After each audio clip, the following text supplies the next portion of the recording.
We are back covering more unused and unseen content in Five Nights at Freddy's Secret of the Mimic. Today, diving into various bits of unused audio, a pre-release build of the game, and some unused text left over in the game's coding that reveals even more aspects of the game that were cut or altered. And before we start, a quick shout out to my friends over at GamerSupps. If you're looking for some delicious, sugar-free, low-carb drinks with or without caffeine, check them out. They got a ton of different flavors, so I'm sure there are at least a few that'll tickle your fancy. Check out the link in the description to help support the channel and save 10% on your orders. Anyways, with all that said, smack that like button below. It's time to find some more Five Nights at Freddy's Secret of the Mimic Lost Bits. Alright, so for starters, there's actually a pre-release build of the game that was briefly available to those who pre-downloaded the game on PS5 before release and didn't download the launch day update. Now, unfortunately, the changes in this early build aren't nearly as numerous as we've seen in FNAF Into the Pit or other games that we've covered on this channel, but some of them are still pretty neat. First of all, the Cubemap seen in the room with Digityper appears to be an early unfinished one when we compare it to the one that is seen in the final game, as it has different lighting and lacks several objects, like the light bulb as well as Chica's box thing. And this Cubemap used here also appears to be the one that was used in a trailer for this game leading up to its release. And while we're talking about that trailer, in this same room we can actually see this gift box that was removed from this area in the final cut of the game.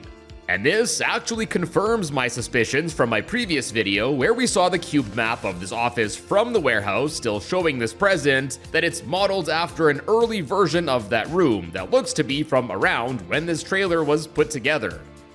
And then there's another cube map of the warehouse that looks a bit further along than the previous one, but it's still lacking the light ball and Chica box.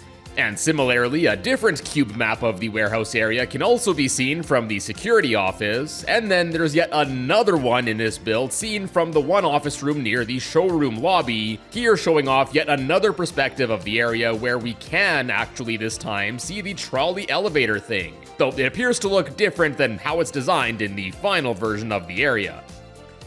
Now, oddly enough, this window here didn't actually get an updated cube map in the final build, but rather the developers just replaced it with a generic texture instead.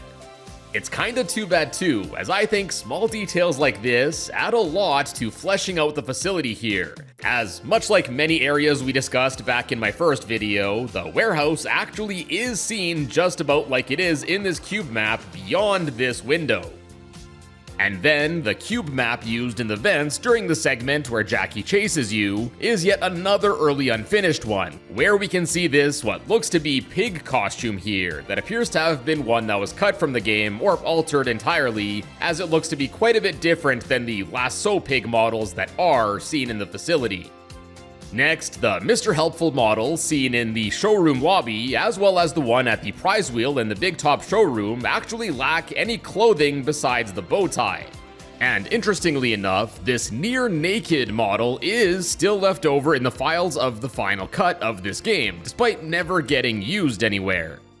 Then, while we're still close to the showrooms, there are actually quite a few more changes here than I expected to see from a build made about a month before release. As soon as you enter the area, this early build has this jester cutout, which was changed to a lion and sheep in the final cut. I guess the posters seen here in the final build weren't ready yet, as in their stead, we just see some generic art, gradients, more interesting designs, and interestingly enough, instead of the Fredbear Sing and Show sign we see in the final build here, this early version actually has what looks to be artwork from the Freddy and Friends On Tour cartoon. And I'm not much of a lore guy, but I'm assuming this was changed due to when this game takes place in the series timeline. Then later in this hallway, the elephant poster here was a Fredbear's Family Diner one.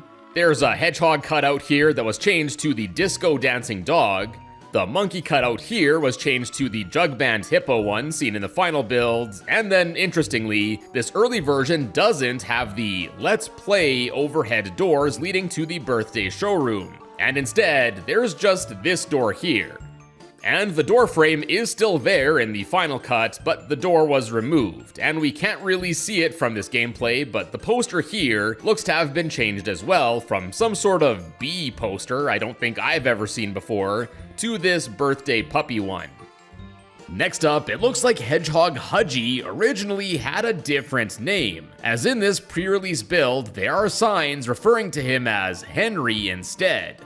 Now, based on this being seen in this pre-release build, it seems like the decision to change the name might have been made much closer to release, as this build seems to be from May 16th of 2025, or just about a month before the initial release date of this game. And I'm willing to bet it was to avoid any sort of copyright issues with this VR short film that I've never heard of, which obviously features the titular hedgehog named Henry, or any of the other works featuring a hedgehog of the same name. Then in the theater area, a few changes can be seen with the crane puzzle there. First, the gift box on the left is seen here just chilling on the platform instead of being on a crate as it's seen in the final game. And then the UI on the monitor here is quite different too. The controls on the bottom are seen on the bottom right here, the tiles you can't hover over are solid instead of having lines going through them as is seen in the final, and the arrows indicating where you can enter and get off of the section are missing here too.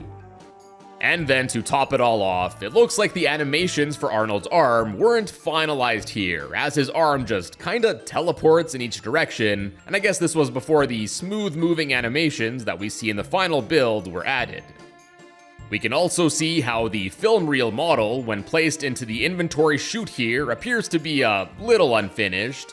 And then moving on to the pirate puppet show, it too is, I guess unsurprisingly at this point, unfinished in this build. Mostly having some audio issues, like some dialogue not playing,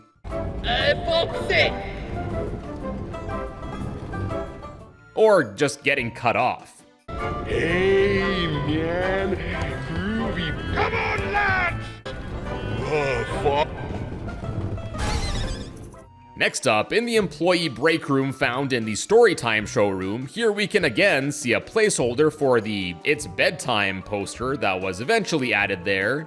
And oddly enough, in this build, it looks like the floor here still wasn't properly textured, as it appears to be using the Unreal Engine default material. Now, another small difference in this pre-release build is actually seen in the pause menu, where what's behind the film is much more visible compared to how it appears in the final cut. And then on the audio side of things, first, when jump scaring the player in this build, the mascots actually use the Nightmare Staff Bot jump scare sound effect from FNAF Security Breach.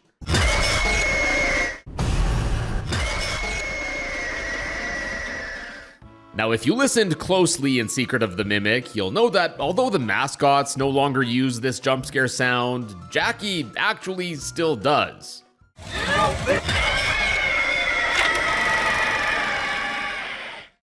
Next, the early build of the game actually has an area that was cut from release, and it's this section that seems to be associated with the Doll Hospital area, as well as the dark ride that goes through it. It's still left unfinished in this early build, but it's cool to get a look at it here.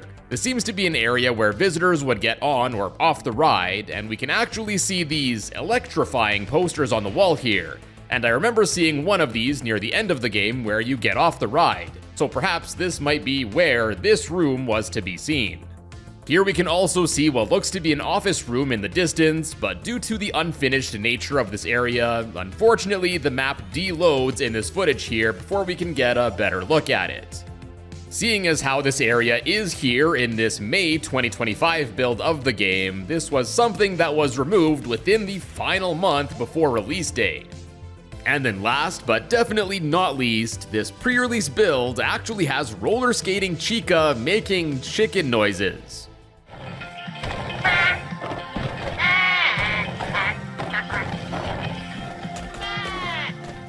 Well, at least it's a person trying to imitate a chicken that ends up sounding like the aliens from 1996's smash flop Mars Attacks. Anyways, yeah, that's mostly it for the differences seen in this pre-release build, at least the more major ones. Now, unfortunately, as of the making of this video, there hasn't been a way to dump this build to properly data mine it, but should that ever happen, and if anything else notable gets discovered, I'll be sure to cover it in one way or another.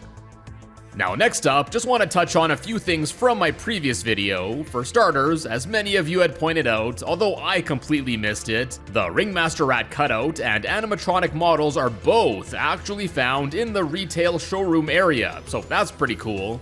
And then secondly, I keep getting comments about the Nurse Dolly cutout that we found out of bounds in part 1, mentioning that it's actually used when Dolly emerges from the furnace at the start of that section. Now, I believe the reason everyone believes this stems from Astral Spiff's Out of Bounds video on this game, where that's where he theorized that it was used, but this actually doesn't seem to be the case. I've replayed this section several times and have paused this animation numerous times, and yeah, this just ain't the same cutout. Here are both side by side so you can see that this actually isn't used there. The fiery silhouettes are found way later in this chase section, and they aren't ever used in that section either. Now next, interestingly enough, in a recent tweet made by Steelwool Studios celebrating those that got the Golden Hours Platinum Trophy, the background shown in the image is actually a room that's never seen in the game, at least not in the final cut. And also interestingly, we can actually see the Flower Fella cutout here, and this is actually one of the cutouts that I mentioned in my last video that uses placeholder art. And this is one of the ones that was seemingly scrapped from the game, as it's one that isn't seen anywhere in the final cut. In fact, its model entirely is missing in the release build. It's currently unclear where exactly this room was gonna be found, but it's pretty interesting, I think, that they'd use this as a background for this post. Then, in addition to all of the unused graphics we went over in my previous video, I also want to touch on a pair of unused Cubemap images that seem to be a leftover from the demo of this game that was playable at PAX West 2024.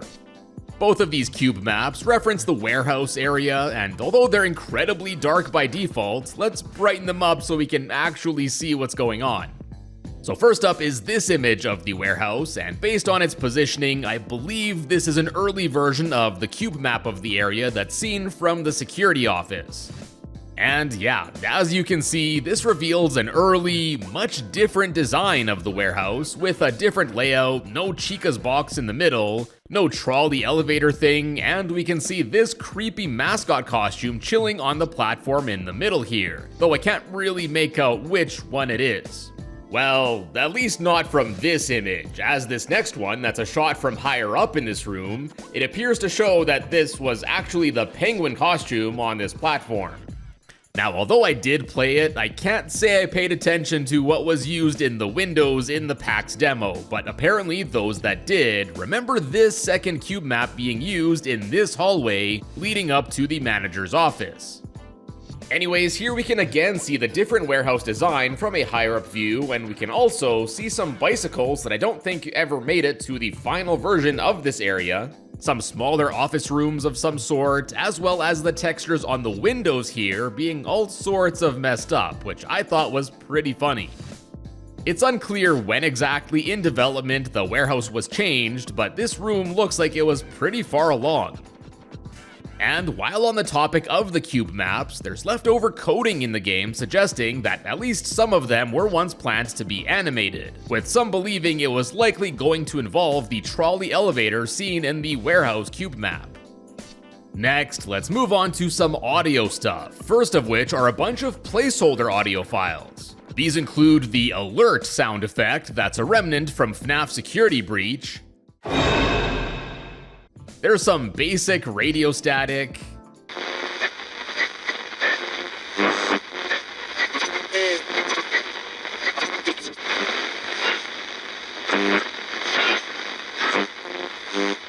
There's an unused Victory fanfare, which, based on its file name, was seemingly meant to play at the end of the Pirate Puppet Show.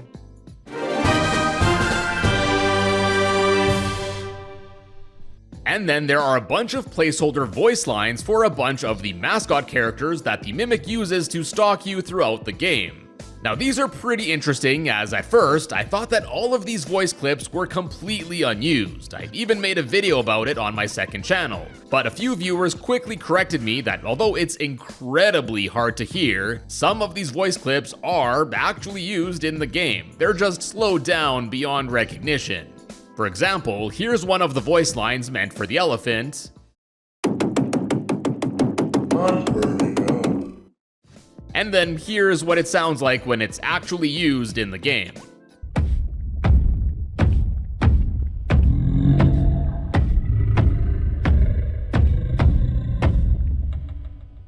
I guess how it ended up being used is much creepier, but I don't know, I kinda wish all the different characters had goofy lines like this that the Mimic recalled from the past.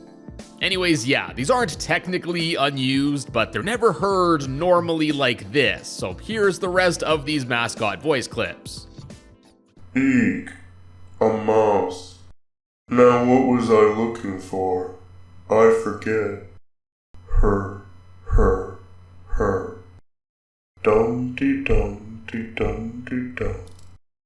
Shh, I smell something. Fee-fi, fo-diddly-fum. Warmer. Colder. I'm burning up. It's freezing. There you are. I'm gonna fall on you.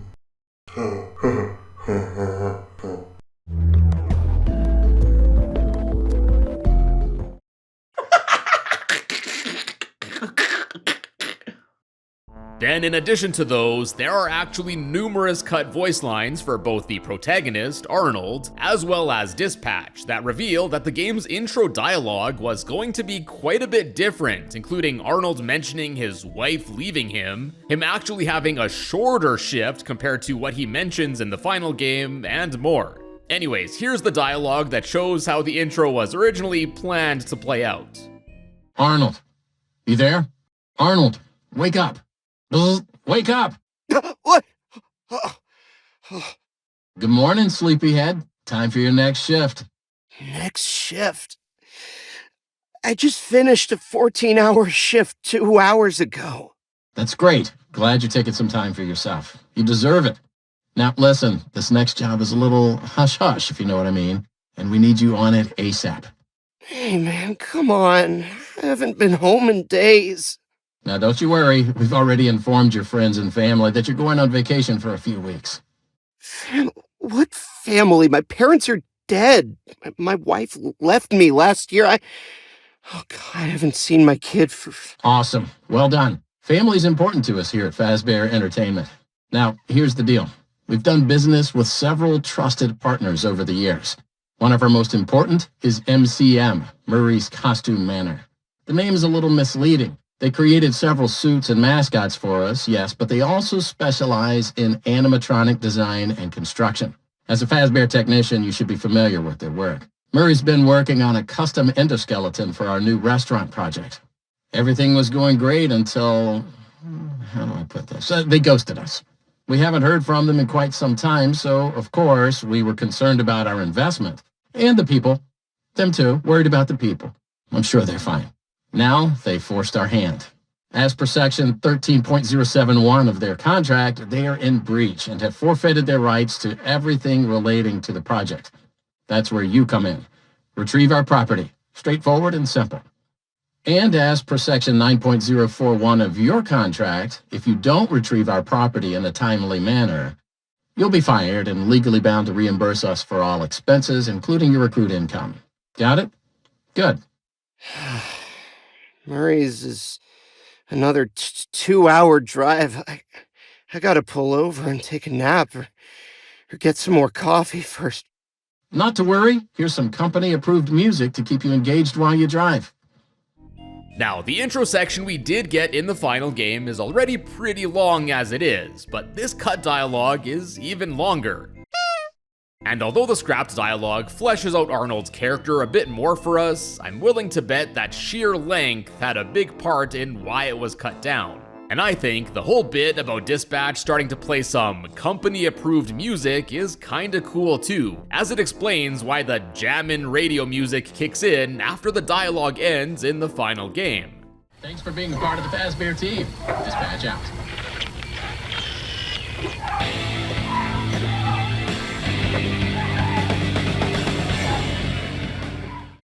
Now next up, I want to touch on a pair of voice clips that the Mimic repeats in the home towards the end of the game after you activate the parachute program. Now these are used by the Mimic, but what's interesting is that for some reason, there's no normal non-Mimic version of these clips, meaning that we never hear them in whatever their original context was planned to be. There's this clip for the Mimic mimicking Dispatch, mentioning ghosts. Not ghosts. Ghosts don't exist. And then one mimicking Captain Springlock. Begone, boat hugger! Now before we go on, a quick shout out to my awesome channel members like Vincent and Easy for helping support me and the channel. If you would like to join the big club and get some extra channel perks, check out the join button or link in the description below. Then, although there aren't any audio recordings left over for them, moving on to some unused text stuff, there are several text strings left over in the game, some of which reveal even more unused bits of dialogue. For starters here, there are actually numerous cut lines from the stage pirate puppet show bit, where you have to shoot a bunch of targets while in the Captain Springlock suit, suggesting that it was originally planned to be a much longer play. First are some for Renard, the ship's cook, all unsurprisingly mentioning food. It's time for cake! No, not the fondue! No, not the tête de veau! The petit four! The croissant! And then, seemingly paying homage to the show Dexter's Lab, we got a scrapped line for Renard just saying, omelette du fromage. Then next, we got a bunch for the Roxy puppet, snack overboard. This better be important. Haha. Ahoy. Yar. Take that and that. Hiya. I've seen better. And then there's a subtitle string for when the player would shoot Roxy with Springlock's arm cannon, as well as her resulting reaction. How dare. How dare you. Why though? Then similarly, there are also a bunch for Rocktopus. Be cool, man. Chill out. Peace, man. I just go with the flow. What's your hang up? And lastly, don't be a downer. For Bossin, there are just subtitle strings for grumbling, cheering on the battle, fighting Rocktopus's tentacles, and ahoy, a yar, as well as Bossin saying, yes, you go enjoy that now. Then there's also a bunch for Puppet Foxy, including him saying, no, the perfect present. It be gone forever. Some swashbuckling sounds, another yar, ahoy, and getting shot string, as well as him laughing. And of course, we can't forget about the captain himself, for who we have a subtitle string for the begone boat hugger line that we went over the Mimic using earlier. Avast ye watery beatnik. Ahoy, har har, walk the plank. The captain grumbling, take that and that.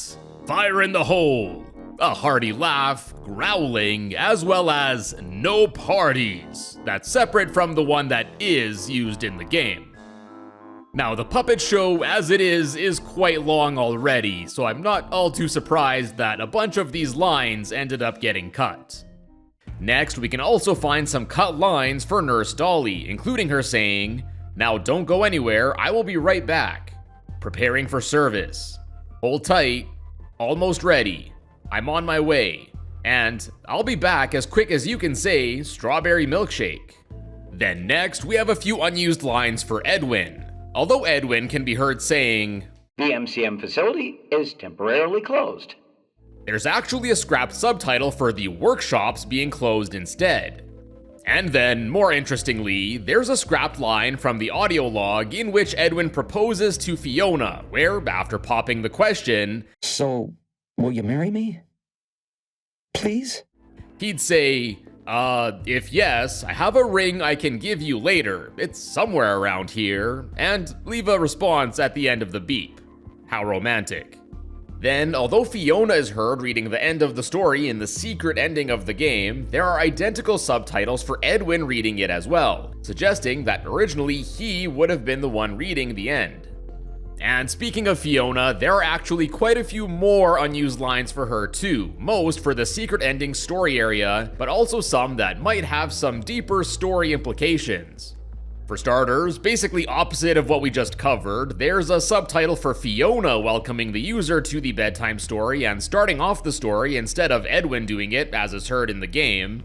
And then there are several cut lines for Fiona's dialogue, including her saying she can't start the story without the bedtime boy, as well as various additional lines for her looking for David.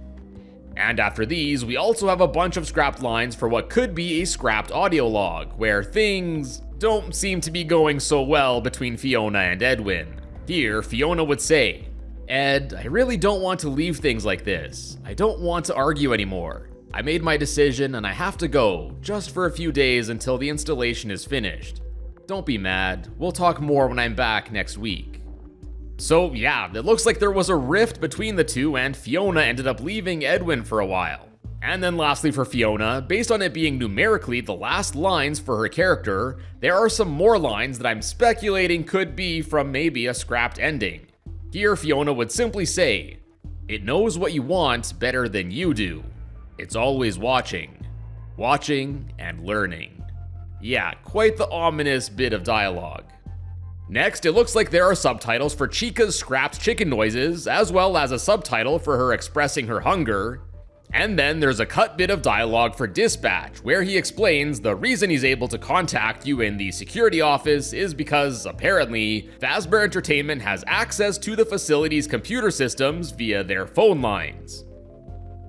And then, kind of the opposite, there are some bits of audio that are heard in the game, but their associated subtitle strings are, for whatever reason, not used. And this is notably noted in the Welcome Animatronic show, where there are subtitle strings for the animal chorus, but they're just never used there. And then, in addition to the unused dialogue text strings, there's also one for the Fall Fest ticket book that explicitly confirms that the event took place in the year 1970. And then, to top it all off, there's actually developer text left over that reveals some initial plans for a fourth ending that was cut from the game. Referred to simply as the redeemed ending, apparently the idea for this one was that the player would override the Mimic with Edwin's profile, which would then cause the Mimic to adopt Edwin's persona. After this, the game would end with the Mimic at Edwin's son David's grave, mourning his death. Now, personally, I feel pretty so-so about this ending, but I'm curious if you think this would have stood up to the other three endings that we do see in the game. And my friends, we'll leave it there for part 3 here, but I think we got one more video to go for this game, where we'll finally be diving into various bits of concept art shared by some of the artists that worked on this game that reveal some early design ideas, most of which were changed for the final cut. So stay tuned for that in the near future, and be sure to subscribe with the notification bell to find your way back here as soon as it's posted. Till then, check out some of my other Lost Bits videos, and as always, thank you all so much for stopping by today, and I will see you in a bit.